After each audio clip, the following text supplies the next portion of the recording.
Good morning. Welcome down to SEAF Model. I'm Jack Kosar. This is effective for the week of June 9th, 2025. Let's get started.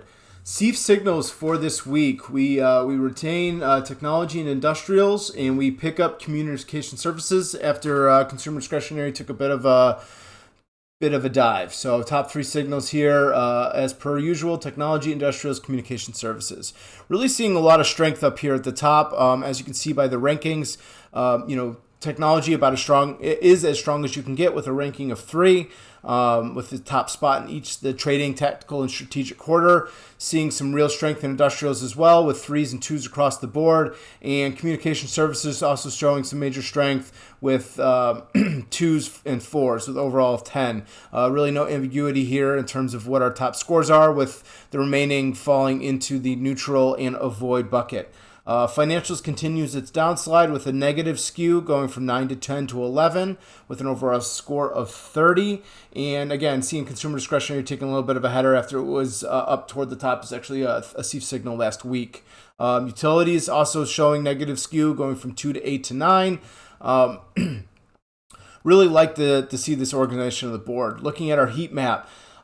This heat map is about as strong as we like to see in terms of we got our green really concentrated up at the top and our red concentrated at the bottom. So we're showing some strength. Those will really be highlighted in our rainbow charts in just a minute. In terms of our weekly changes, trading week technology at a 1 at a 0.42% net increase due to our in conjunction with our algorithm. And as at Pronosium I say, we have anything over 0.4% on a week shows significance. So really seeing some strength in technology. 0.17 here in the communication services bucket for number 2.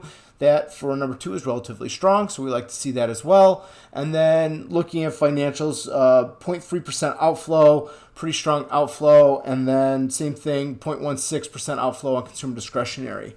We had a total increase in all 11 sector spiders by 1.8% last week.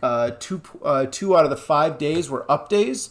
So overall, seeing a slight uptick north, though we're now at 8 days in a row without having a 1% move either down or up in a particular day. Things have been a little bit quiet in the market, and which kind of correlates to things being a little bit quiet in terms of asset flows.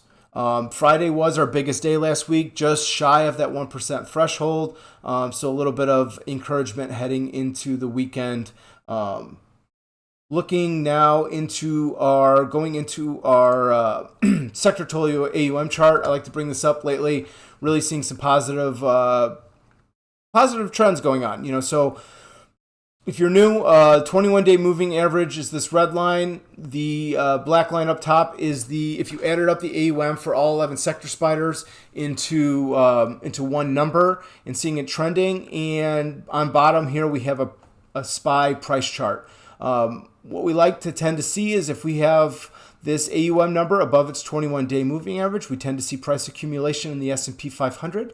And when that number drops below the 21-day moving average, we tend to see price depreciation in the S&P 500. And again, we've kind of started to make little tests of this 21-day moving average, but we've rejected that test here, and we're trending upward. We still have that positive uptrend in SPY. So in terms of this chart, things are all still looking good for the market. Heading into our rainbow charts, I like to bring up both the positive and the negative in these rainbow charts. Financials has really kind of started to crash after it had a really strong run for a good chunk of the third and fourth quarter of 2024, as well as the first quarter of 2025. We are starting to see a little bit of that descent as we have tracked down into a void. We are, not overall uptrend, but on a short-term downtrend in financials. Communication services, trading in a little bit of a box in terms of its relative performance versus SPY, but we are tracking on the positive end on the short term as we're in this favorite ranking. We've kind of been going back and forth as we've tested neutral twice here in terms of favored, kind of interchanged here with consumer discretionary. Really be looking for a nice strong inflow of cash to kind of break out of this box that we're trading in communication services, but we are on the upswing and we are pointed in the right direction. Technology has been a boon. We're still looking to break that upward resistance in tech on its relative performance chart here. It looks like at a score about 51, zero point 0.4 on the left here. So we're still looking to break that, but nice positive outtrend going back to the later parts of March. And we are, again, about as highly favored as we can. We're seeing really strong flows. Tech is a really good place to be right now. Industrials hasn't had the oomph that we've seen at technology, but a really nice steady uptrend going back to December. Obviously, we've had little parts of relative underperformance speak in, but a nice positive overall uptrend.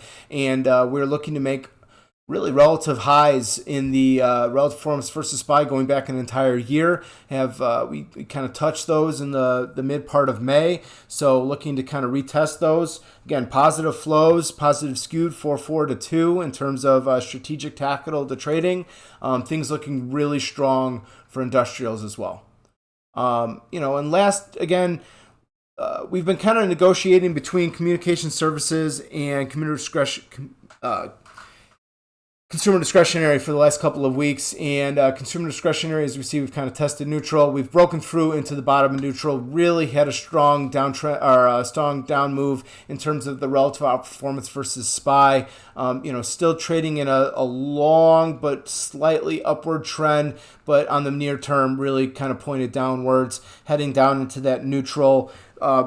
Honestly, if we're looking at it being held up by the tactical month that had a score of 3, as that starts to peel off, pretty strong outflows here for consumer discretionary. So we'll look to see this thing potentially drop off unless we see a reversal in flows.